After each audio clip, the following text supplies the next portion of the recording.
Magandang umaga po sa ating lahat.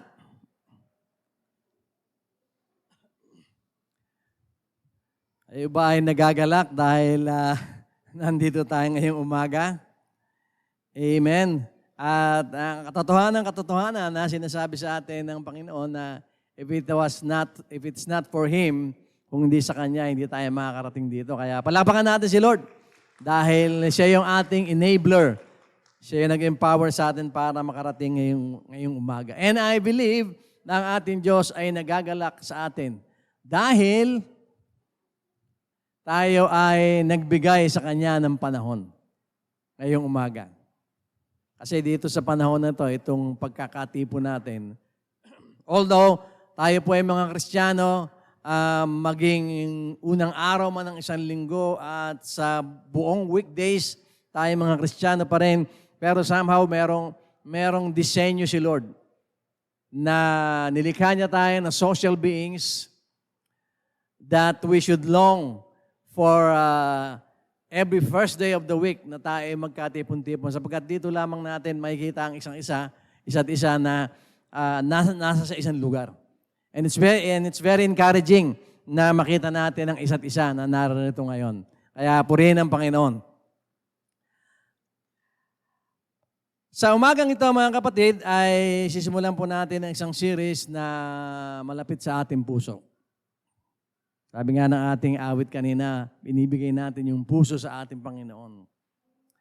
At pagka puso pinag-uusapan, anong unang pumapasok sa isipan natin? Hindi naman heart attack, di ba?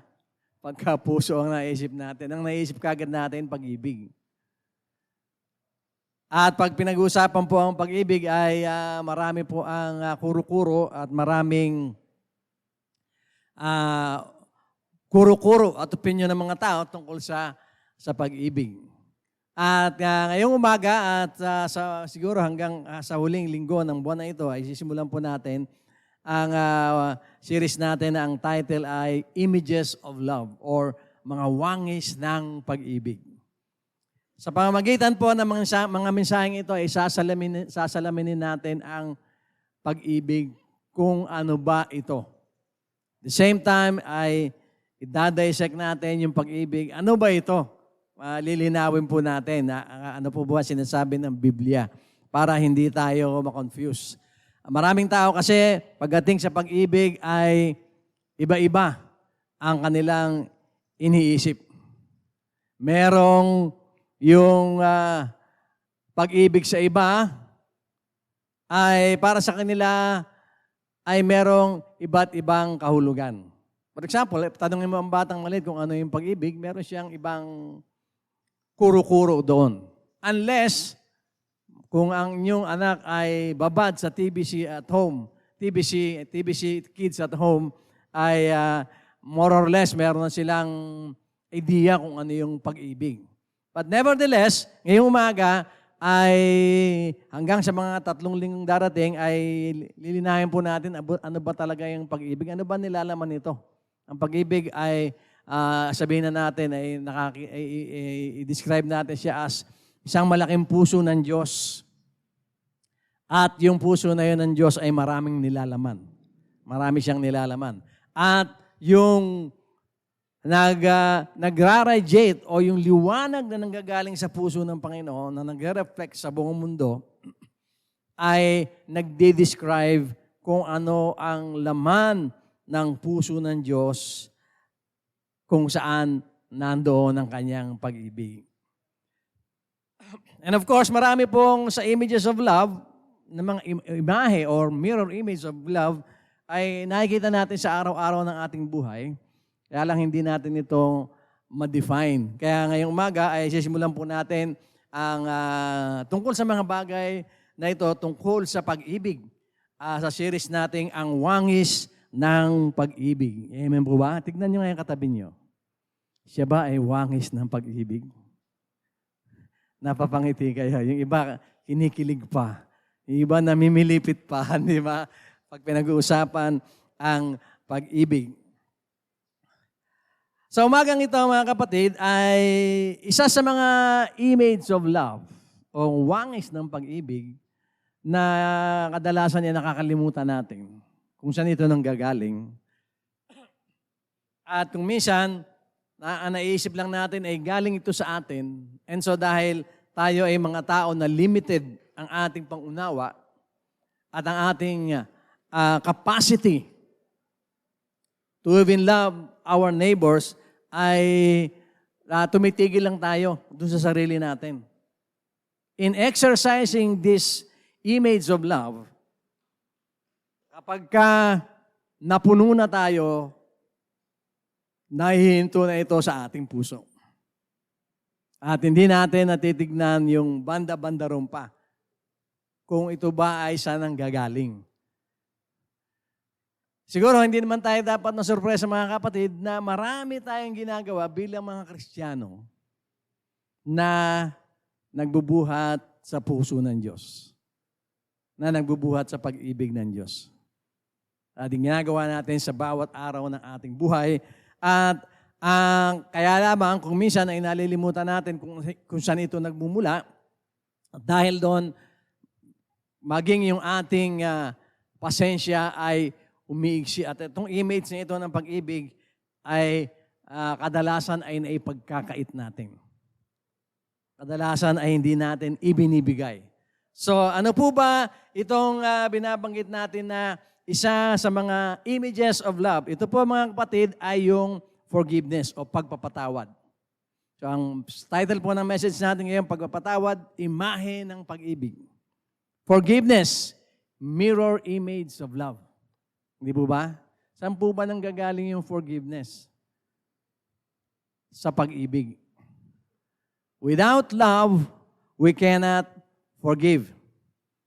Kaya nga, importante na malaman din natin kung saan ba nanggagaling yung pag-ibig na in-exercise natin sa ating buhay.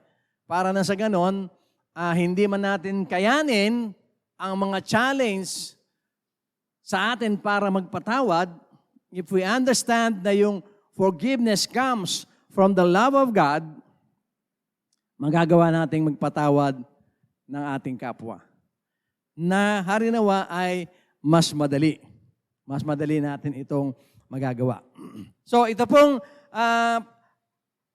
pagpapatawad ay mirror image ng pag-ibig. Ang ating pong verse ay makikita po natin sa Colossus 3:12, chapter 3, verse 12 to 14. Ito po ang sinasabi mga kapatid. Kaya bilang mga banal na minamahal na mga pinili ng Diyos, dapat kayong maging mapagmalasakit, maganda ang kalooban, mapagpakumbaba, mabait at mapagtiis. Magpasensyahan kayo sa isa't isa at magpatawaran kayo kung may hinanakit ang sino man, kung may hinanakit kayo kanino man, dahil pinatawad din kayo ng Panginoon. At higit sa lahat, magmahalan kayo dahil ito ang magdudulot ng tunay na pagkakaisa. Basahin po natin sa English. Maganda po yung pagkakahanay. Put on then, as God's chosen ones, holy and beloved, compassionate hearts, kindness, humility, meekness, and patience, bearing with one another. And if one has a complaint against another, forgiving each other, as the Lord has forgiven you, so also you must forgive. So makikita natin dito, nire-require tayo ng Diyos na magpatawad kung paano niya tayo pinatawad. Paano ba tayo pinatawad ng Diyos? Of course, alam na natin, pinatawad tayo ng Diyos unconditionally. Pag sinabi natin, pinatawad tayo unconditionally, hindi ibig sabihin nun na kahit na anong ginawa mong kasalanan, so humingi ka ng tawad at hindi, ay patatawarin ka na ni Lord. Ibig sabihin lang ng unconditional love, anuman ang ginawa mong kasalanan, pag humingi ka ng tawad, patatawarin ka pa rin ni Lord. Yung po ang ibig sabihin ng unconditional love. Pero dito sa mundo, sanay tayo sa conditional love. Hindi po ba? Nakarinig na ba kayo ng mga parents? Excuse me po sa mga parents kung nababanggit nyo to sa mga anak ninyo, yung Pag ginawa mo yan, hindi na kita mahal. Anong tawag doon? Conditional love. Parang sinasabi mo sa anak, mamamahalin lang kita kung mabait ka. Pag hindi ka na mabait, hindi na kita mamahalin. That is conditional love. Love with condition. Ang ating Panginoon naman, kahit ano pa ang gawin mo, mamahalin pa rin kita. At patatawarin kita. Yun ang unconditional love. And on top of that, above all that, ay grabe ang ibibigay sa iyo ni Lord kapag ikaw ay pinatawad niya. Kagaya ng pagpapatawad ng Diyos na tinanggap natin when we accepted Him as our Lord and Savior. Pinatawad niya lahat ng kasalanan natin at ang magiging mga kasalanan pa natin. Hindi pa natin nakukumit, ay patatawarin na pag dumating yung pagkakataon na yun. Kasi alam ng Diyos ang mangyayari. Alam ng Diyos kung ilan pa ang kasalanan ang mangkukumit mo matapos mo siyang tanggapin because we are not perfect. At nakahanda na ang dugo ng ating Diyos para yung mga kasalanan pang gagawin natin ay ma-charge sa kanyang dugo. Ganun po yung unconditional love. At yun po yung sinasabi rito, forgiving each other as the Lord has forgiven you, so you also must forgive. Napakaganda ng mga kapatid. Na maunawaan natin na ang pagpapatawad na nanggagaling sa pag-ibig that we cannot exercise without love ay nag-uugat pa sa ating Panginoong Jesucristo na ang ebidensya ay yung ginawa niya sa krus. Unconditional love.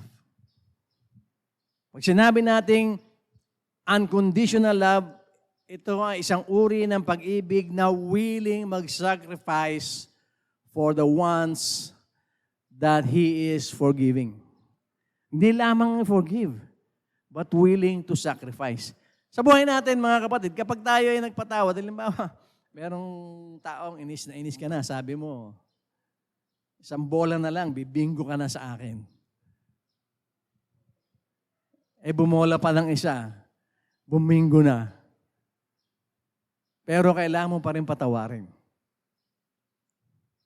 Kasi, pagdating sa puso ng Panginoon, sa pag-ibig ng Diyos, ang sinasabi ng Diyos, because of my unconditional love that I gave you, so also you should forgive others. Unconditionally. Kaya mga kapatid, tinuturo sa atin na dapat tayo magpatawaran dahil pinatawad din tayo ng Panginoon. Ibig sabihin, gusto ng Diyos na kung paano siya nagpapatawad sa atin, ay ganun din ang gawin natin. At ito yung isang image o mirror image ng pag-ibig na dapat nating i-exercise. Yung forgiveness. Pagpapatawad. At hindi lang basta pagpapatawad, kundi unconditional love. Meron siyang qualification. Hindi yung patatawarin lang kita pag nakabawi ka na sa akin. Mamahalin lang kita kapag ginawa mo yung gusto ko. Di po ba? Ang mga pamilya ay isang example of unconditional love. Hindi lang natin napapansin kasi sa buhay sa mundo, sa buhay pamilya, maraming problema yan . Hindi na natin nakikita yung liwanag ng katotohanan ng Diyos kung minsan doon sa pamilya natin. Dahil marami tayong problema, maraming pagkakamali, maraming dapat magpapatawad, nalilimutan na natin yung tamis ng pagpapatawad na ito pala ay galing sa puso ng Panginoon. Kaya sa pamilya, pag titignan natin, ang mga pamilya, I remember this, meron akong moving napanood. Ang sabi nung isa, magkakaroon sila ng problema . Magkakahiwalay na sila. Magkakaibigan sila na parang pamilya. Sabi nung isa, alis na ako kasi away tayo ng away . Sabi naman nung kasama, ganyan talaga ang pamilya, away ng away. Nakita na ba kayong pamilyang hindi nag-aaway? Wala pa . Sabi niya, that's what a family does. We quarrel, but we remain families. That is unconditional love. Di ba, ilan sa atin mga pamilyang may problema sa anak, hanggat magagawa mo, lahat ng mga gagawa mo, you keep your child within your reach, within the family. Ito ba? For example, tayo mismo, yung mga kaedad ko, ilang beses na tayo nagkamali sa magulang natin noon. Napakarami na. Pero, hindi naman tayo itinatanggi. Hindi tayo tinatalikuran. Nandyan pa rin ang ating mga magulang. That is unconditional love. Kaya lang, of course, may parameter yan. Pag binasa pa rin natin ng Biblia, may extent yan. Kung paano yan dapat gagawin. Pero the forgiveness should always be there. Bakit po natin kailangan magpatawad, mga kapatid? Number one, sapagkat tayo ay kawangis ng Diyos na mapagpatawad. Tignan mo yung katabi mo. Kawangis yan ng Diyos na mapagpatawad. Kung Christian ka, you are Christ-like, ibig sabihin, kawangis ka ng Diyos, maging sa pagpapatawad. Ang sabi po sa Lucas 6:37 ay ganito, huwag ninyong husgahan ng iba kung hindi rin kayo, huwag ninyong husgahan ng iba upang hindi rin kayo husgahan ng Diyos. Huwag kayong magsabi na dapat silang parusahan ng Diyos upang hindi rin kayo parusahan. Magpatawad kayo upang patawarin din kayo ng Diyos. Kung ang ating Diyos ay ang Diyos na nagsabi ng mga salitang ito sa Lucas 6:37, and God is imploring us, engaging us, requiring us to forgive others, ibig sabihin, sinasabi sa atin ng Diyos dito, magpatawad kayo kasi ako rin ay nagpapatawad. Magpatawad ka dahil ikaw din ay pinatawad ko. Kulang na lang sabihin sa atin ng Diyos, di ba ikaw pinatawad kita? Saan ka pupunta pagkatapos ng buhay mo dito sa lupa? Sagot mo, Lord, dyan sa kariyan mo. Dahil pinatawad kita, di ba? Pero hindi kita dapat patawarin.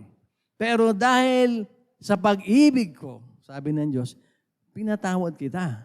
Kaya, patawarin mo rin ang iba dahil magkawangis tayo. Magkamukha tayo. Not physically, but spiritually in the essence of forgiveness. Dapat yung seed of forgiveness na yon ay laging nasa ating puso na nagsisilbing parang ilaw.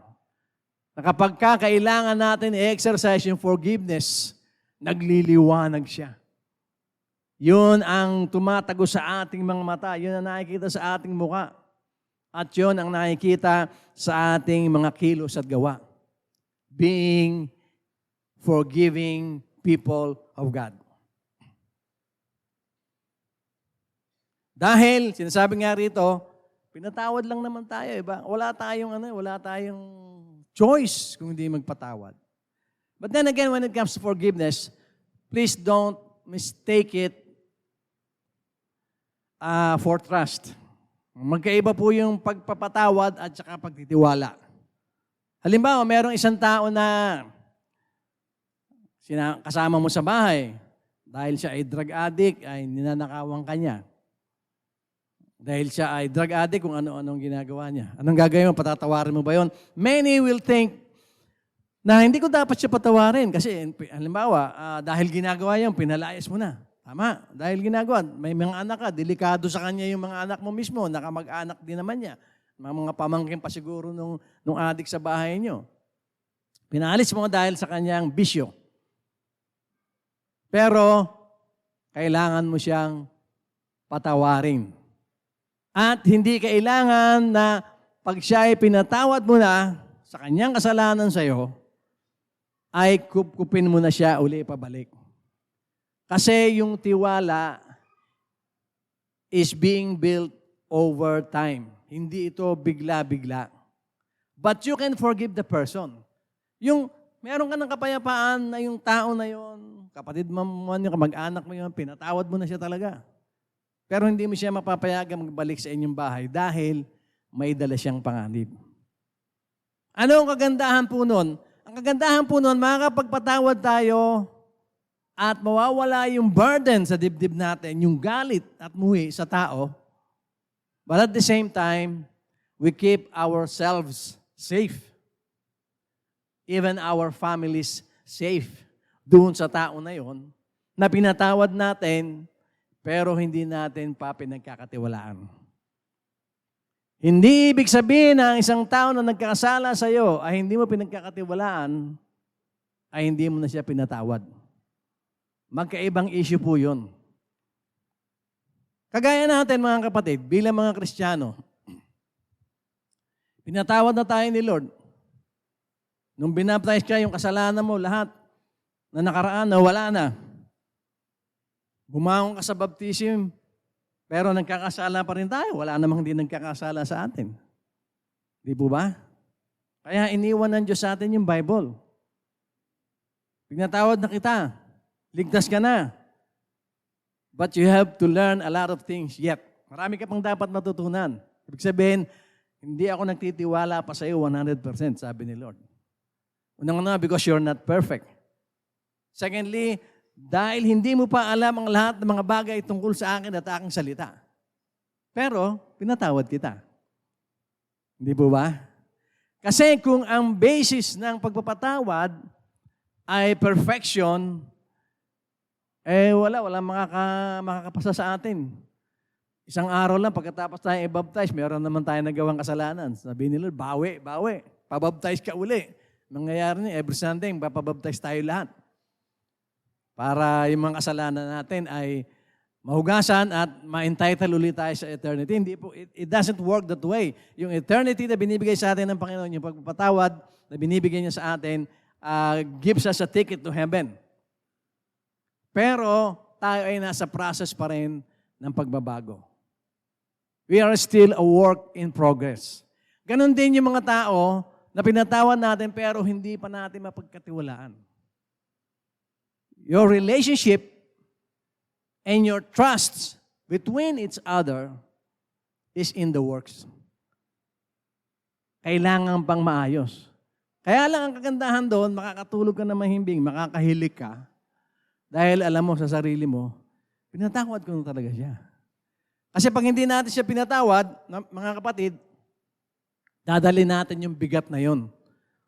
Baka bangungutin pa tayo doon dahil sa kabigatan na dala natin.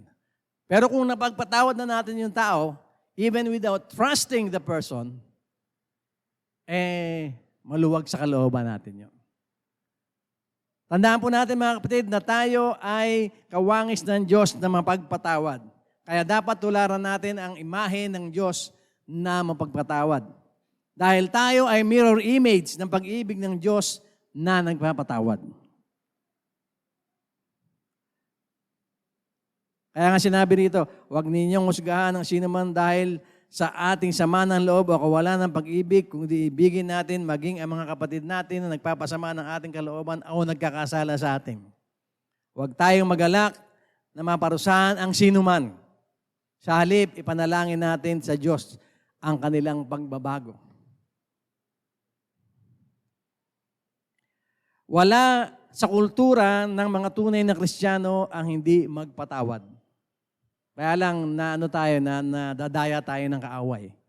Kaya nga pag inalis mo dun sa forgiveness yung trust, I believe 98% ng mga tao ay makakapagpatawad na makakahinga na sila. Kasi they know they can be safe pag pinatawad nila yung mga taong nagkasala sa kanila without even trusting them yet. Kung tunay tayong Kristiyano, may kultura tayo ni Kristo. Di ba kaya ang tawag sa atin, Christian. Kristo, Christian, Kristiyano. Yung isang kapatid natin dito, ang pangalan Christian, siya ay nasa Japan ngayon. Ang nickname niya, Chan. Pero nandun pa rin yung Christian dahil image yun ng ating Panginoon na dala-dala natin. Wangis natin yon.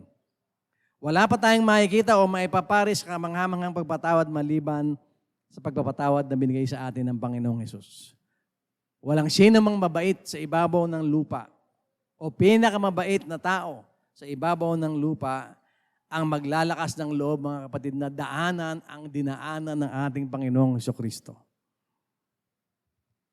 Ang ating Panginoong Jesucristo lamang ang kayang gumawa noon. At mas, kung tutuusin, mas mabigat pa kaysa sa isang tao na gawin ang ginawa ng Panginoon kaysa sa ginawa niya. Bakit po? Kasi ang ating Diyos ay hindi tao, kundi siya ay Diyos. Kung pagtatabihin mo ang ating Panginoong Jesucristo at ang isang mananampalataya, kung tutuusin, mas madaling magsakripisyo yung mananampalataya. Dahil hindi naman siya ang lumikha ng kanyang kapwa. Hindi katulad ng Diyos na lumikha sa atin. At sa pagkakalikha niya sa atin, mga kapatid, He has all the power and authority. Para pag nagkasala tayo, baksakan tayo ng kanyang kanang kamay. Wala na tayo. He has that power. Pero hindi niya ginagamit. Anong ginagamit ng ating Panginoong Jesucristo? Forgiveness. Bakit? Dahil sa kanyang pag-ibig. Kaya tayo, yung kultura talaga natin bilang mga Kristiyano, magpatawad, magpatawad, magpatawad, magpatawad, magpatawad. Yan ang ating almusal. Yan ang ating merienda sa umaga. Yan ang ating tanghalian. Yan ang ating merienda sa hapon. Yan ang ating hapunan. Kung mahilig ka sa midnight snack, forgiveness pa rin ang iyong midnight snack. Kultura po natin ito. Pangalawang kawangis ng pag-ibig ng Diyos sa ating buhay ay ang katotohanang tayo ay kawangis ng Diyos na pag-ibig. Tama po ang pagkakabasa natin. Kawangis tayo ng Diyos na pag-ibig. Sabi po sa unang 1:4-16 ay ganito, kaya nakilala na natin at pinaniwalaan ang pag-ibig ng Diyos sa atin. Ang Diyos ay pag-ibig at ang nabubuhay ng may pag-ibig ay nananatili sa Diyos at nananatili rin sa Kanya ang Diyos. Take note mga kapatid, God is love. Love is not God, but God is love. Kaya kung kawangis tayo ng Diyos, ay kawangis tayo ng Diyos na pag-ibig. Ang ating Diyos ang embodiment o siya ang wangis o kabuuan ng salitang pag-ibig. He is love. And so kung kawangis natin ang Diyos na siyang pag-ibig, inaasahan sa atin mga kapatid na hindi tayo basta-basta mapapadala sa mga hamon na hindi magpatawad. Tandaan po natin, hindi basta-basta tayo kawangis ng kung sino lamang, kundi tayo ay kawangis ng Diyos na pag-ibig mismo. Tignan mo yung katabi mo. Kawangis ba siya ng Diyos ng pag-ibig? Na pag-ibig pala, hindi ng pag-ibig, kundi Diyos na pag-ibig. Ba't kayo nangingiti?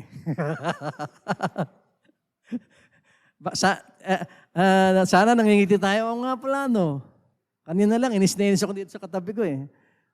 Pero ngayon, kawangis pala siya ng Diyos na pag-ibig. Hindi ba? Kanina lang, inis na inis sa akin. Si ganun eh. Pero, kawangis pa rin ako ng Diyos na pag-ibig. Kasi ang diablo, mahilig tayong i-derail eh. Para tayong trend na matuwid ang takbo, nililis-lis niya eh. Ganun na nangyayari. Pero huwag tayong magpapadala doon. Kaya kung nabubuhay ka ng may pag-ibig, ay mananatili ka sa Panginoon at siya ay sa'yo. Sabi po ng banal na kasulatan.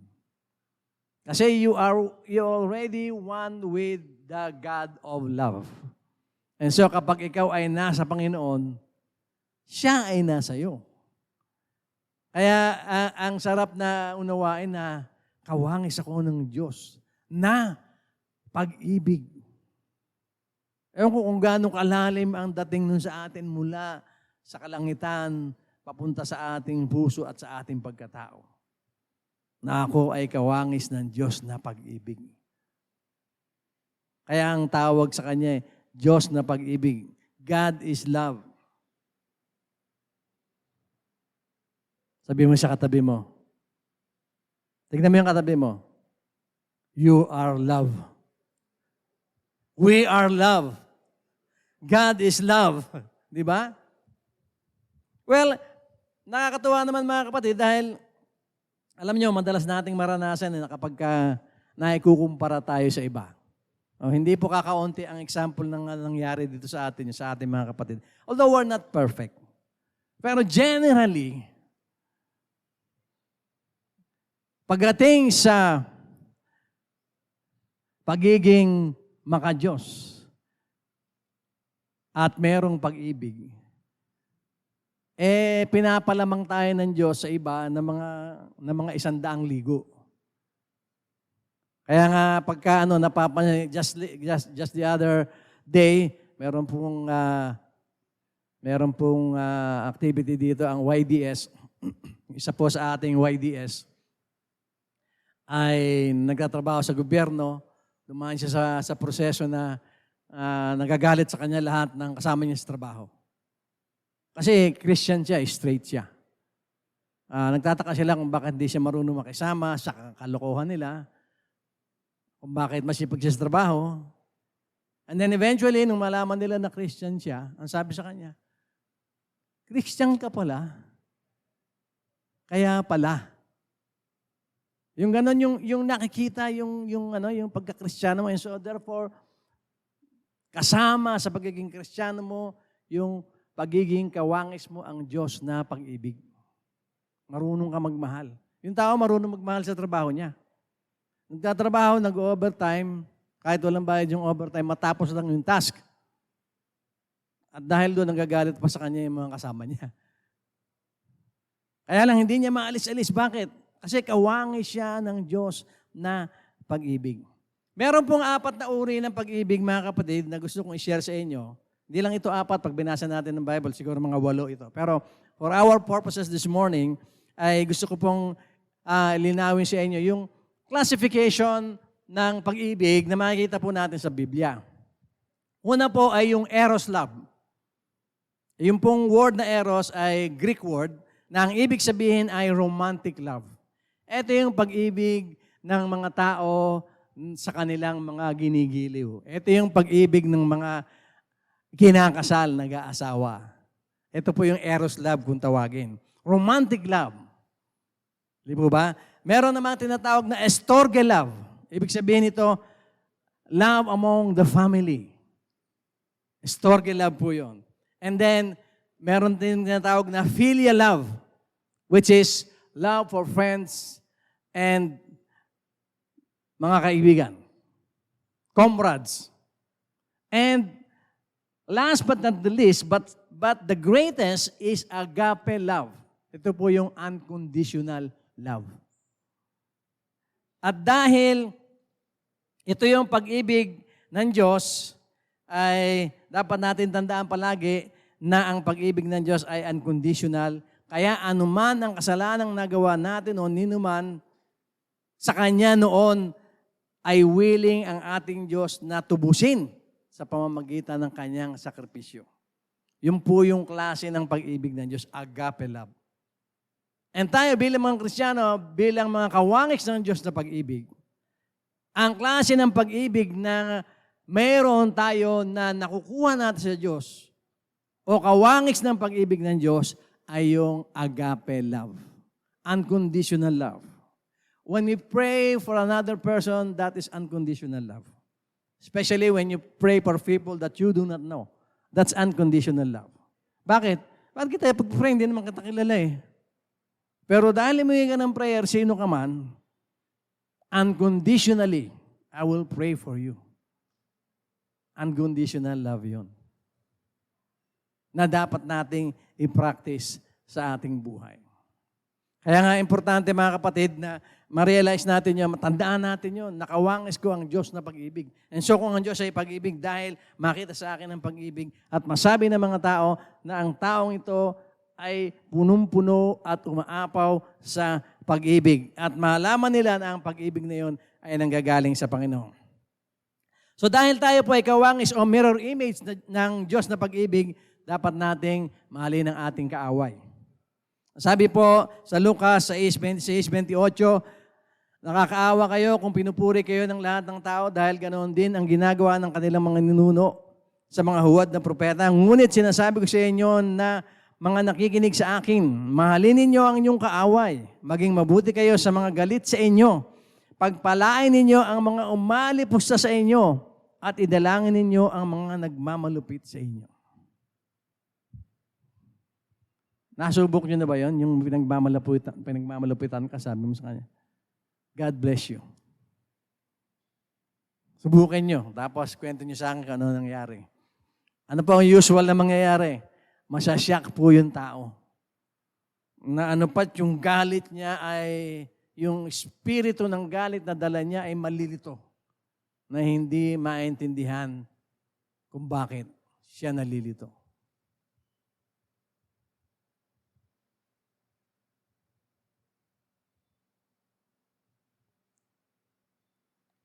Isang uri ng pag-ibig na makikita natin ito ay unconditional love.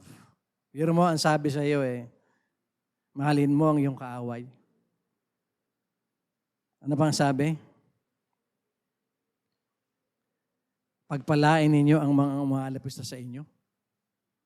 At idalangin ninyo ang mga nagmamalupit sa inyo. Napakahirap niyan, mga kapatid. But we can do it because of God. We can do it dahil tayo ay mirror image ng Diyos na pag-ibig. Kasi nga ang forgiveness ay nanggagaling talaga sa pag-ibig. Wala pa akong narinig na istorya, mga kapatid. Wala pa. Ever since. Tungkol sa mga istorya ng mga masasamang loob, mga satanista, na kahit minsan ay pinag-usapan nila yung humingi ng tawad kay Satanas. O nagpatawad si Satanas. Hindi gagawin yung Satanas kahit kailan. Kasi wala siya nun, wala siyang pag-ibig . Kaya nga dito natin makikita yung kagandahan ng forgiveness. Talagang without love, there will be no forgiveness. Without love, there will only be judgment in the universe. Kung hindi sa pag-ibig ng Diyos, hindi tayo patatawarin. Tama po ba? Sino rito ang aamin na ipinaka mo si Kristo sa krus? Taas natin lahat kamay natin. Kasi yung kasalanan natin na nagpako sa Kanya ron sa krus . Yun ang totoo. Pero minahal pa rin tayo ni Lord. Noong galit na galit tayo sa Kanya. Tandaan mo ba, kapatid, yung panahon na galit ka sa Diyos? Tandaan mo yung panahon na hindi ka naniniwala sa Diyos? Tandaan mo yung panahon na nare-rebelde ka sa Diyos? Nung panahon na yun, inibig ka na ni Lord. Kinakalaban mo lang siya. Ang classic example natin, si Apostol Pablo, na nanguhuli ng mga Kristiyano, kinukulong mga Kristiyano, tinutorture mga Kristiyano, pinapatay mga Kristiyano. Pero bakit naging apostol? At siya pa ang pinaka-sensational na apostol pag binasa niyo ang Biblia.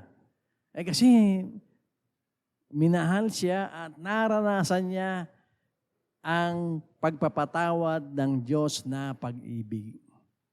Isipin niyo kung ang Diyos natin ay Diyos ng puot, katulad ng mga Diyos ng mga pagans. Kaya ang mga pagans po then and now, ngayon meron pa rin mga pagans na nag-o-offer ng mga bata ng tao, pinapatay nila, ino-offer nila Diyos-Diyosan nila kasi para wag magalit yung kanilang Diyos. To appease their God. Pero sa atin, hindi natin ginagawa yun kasi ang Diyos natin, Diyos ng pag-ibig. Ang totoo nga niya, pagka kumitil ka ng buhay, mananagot ka sa ating Diyos . Hindi po ba? Lalo na yung nakakakilabot, banggitin yung inaalay ang mga sanggol sa mga Diyos-Diyosan. Pag ginawa mo yung kay Lord, nag-aalay ka ng sanggol sa Kanya, malilintikan ka kay Lord. Hindi po ba?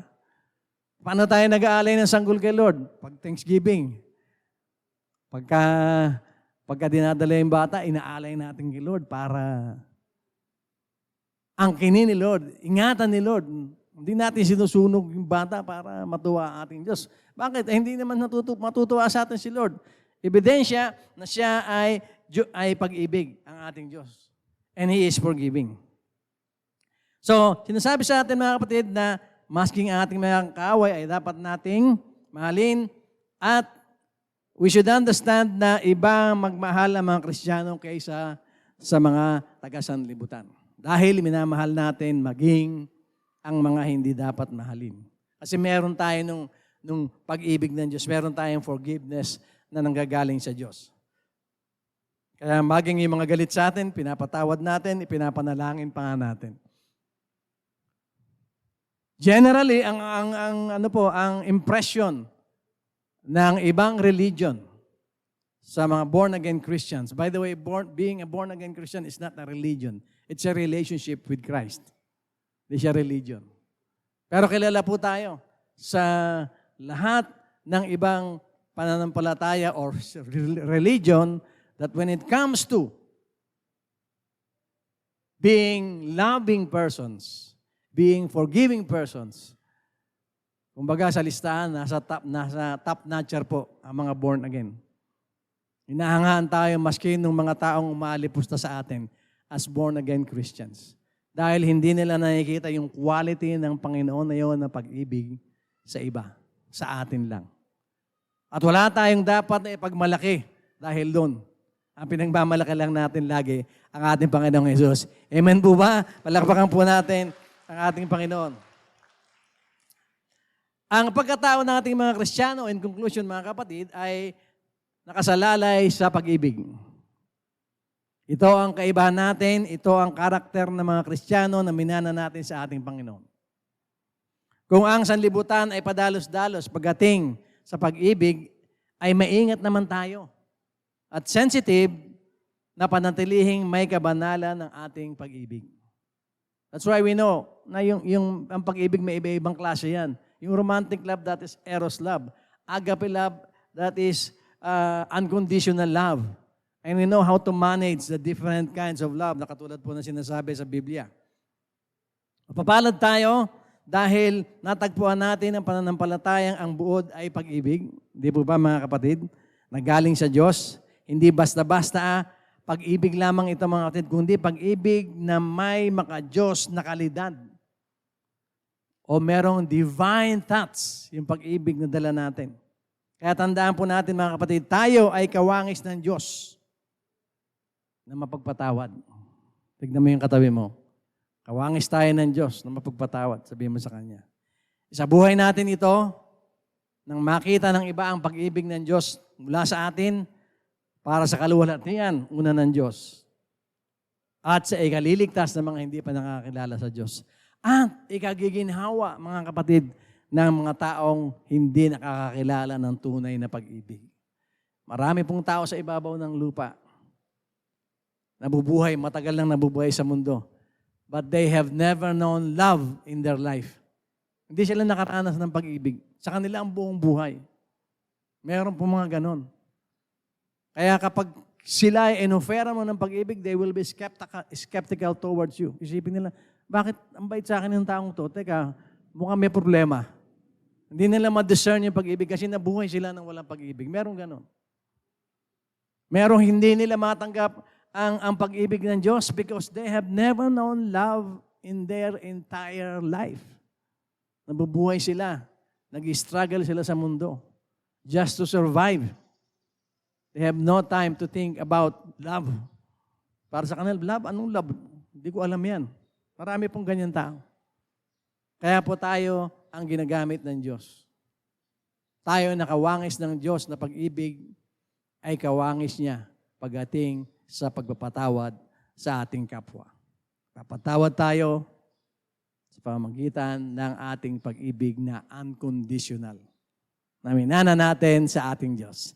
Amen. Purihin natin ang Panginoon, mga kapatid.